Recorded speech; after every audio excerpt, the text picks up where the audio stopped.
আমার একটা ইচ্ছা আমার একটা মেয়ে বেবি হোক। ভবিষ্যতে থাকবে কেন আরেকটা বেবি নেয়ার? আমার তো আমি এখনই চাই যে আমার একটা মেয়ে বেবি হোক, সত্যি কথা যেটা। সো হ্যাঁ, প্ল্যান আছে, অবশ্যই প্ল্যান আছে, বাট যদিও আমার হাজবেন্ড উনি চান না, ওনার কথা যে এখন তো দুজন একটু ফ্রি হয়ে গিয়েছি, আমরা ইচ্ছা করলে এখন দুজন কোথাও যেতে পারি, ঘুরতে পারি। আর বেবি হলে তো তুমি আবার আটকে যাবে, তোমাকে নিয়ে আমি কোথাও ঘুরতে পারবো না, বের হতে পারবো না। বাট ঠিক আছে, কখনো আমার সিদ্ধান্তের বাইরে তো আসলে আমরা দুজনই মিলেমিশেই সিদ্ধান্ত নেই সব। তো ইচ্ছা আছে যে ইনশাআল্লাহ আরেকটা মেয়ে বেবি নেয়ার। এখন জানি না এটা আল্লাহ তাআলার হাতে, বাট হ্যাঁ, দেখা যাক। কারণ কি, আমি যখন গ্রামে ছিলাম তখন আমার বয়স মেবি 12-13 এরকম। আমি যখন আমার মার সাথে কোথাও যেতাম, মানুষ বলতো যে আমরা দুই বোন কিনা এরকম।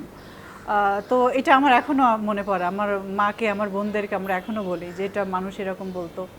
তো আর আমার মেয়ে বেবির ইচ্ছাটা কেন থাকে না, মেয়েদের অনেক সুন্দর করে ঝুঁটি বেঁধে দেওয়া যায়, সুন্দর করে সাজানো যায়, অনেক বারবি ডলের মতো ড্রেস থাকে মেয়েদের, যে ছেলে ছেলে বেবির যেটা হয় না। সবে এই জন্যই আমার একটা ইচ্ছা আমার একটা মেয়ে বেবি হোক। Mr. Noodles, amazing